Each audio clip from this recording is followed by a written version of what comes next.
गणेशोत्सव अगदी काही दिवसांवर येऊन ठेपलेला आहे। अशातच सर्वत्र बाप्पाच्या आगमनाची तयारी सुरू झालेली आहे। बाप्पाची मूर्ती तयार करण्याच्या कामाने देखील वेग धरलेला आहे। मूर्ती कारखान्यांमध्ये आता गणेश कारखान्यांमध्ये बाप्पाच्या मूर्ती घडवण्याचं काम सध्या जोरदार सुरू आहे। यंदा बाप्पाच्या मूर्तीची किंमत सुद्धा वाढलेली आहे। या सगळ्याचा आढावा घेतला आमच्या प्रतिनिधी मीनाक्षी म्हात्रे यांनी। गणपतीची लगबग सध्या सर्वत्र सुरू आहे आणि लाडक्या बाप्पाचं आगमन अवघ्या काही दिवसांवरतीच येऊन ठेपलेलं आहे। आपण पाहतोय मी सध्या मुंबईच्या परळ इथल्या कारखान्यात आलेली आहे। इथे मोठमोठ्या मंडळांच्या गणपती बाप्पांची मूर्ती जी आहे ती तयार होत असते। सध्या या कारखान्यामध्ये आपण पाहू शकतो की कामाठीपुरामधली सर्वात मोठी मूर्ती जी आहे जी 28 फुटांची आहे ती सध्या या ठिकाणी सुरू होते।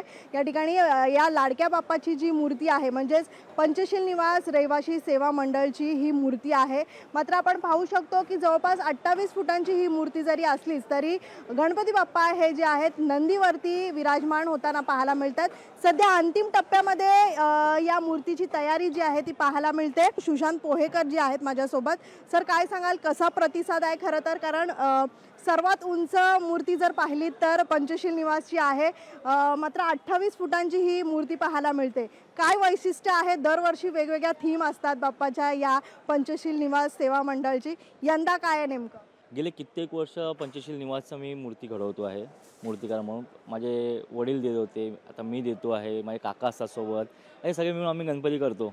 पण गेले 20-25 वर्षाला त्यांच्या मूर्ती घडवण्याचं आम्ही कार्य कंटिन्यू करत असतो। बेसिक गोष्ट आहे की दरवर्षीप्रमाणे जे मटेरियल कॉस्टली, लेबर आहे, जागा आहे, सगळ्यात मोठा प्रश्न म्हणजे जागेचा।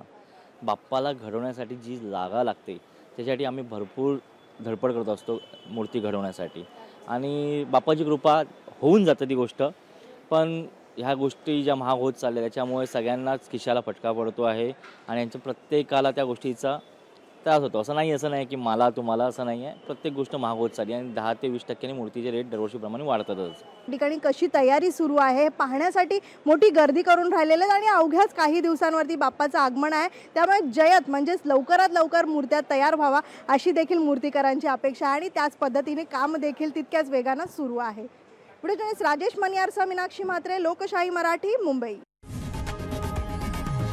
लोकशाही मराठी ऐका, पहा, जागरूक रहा।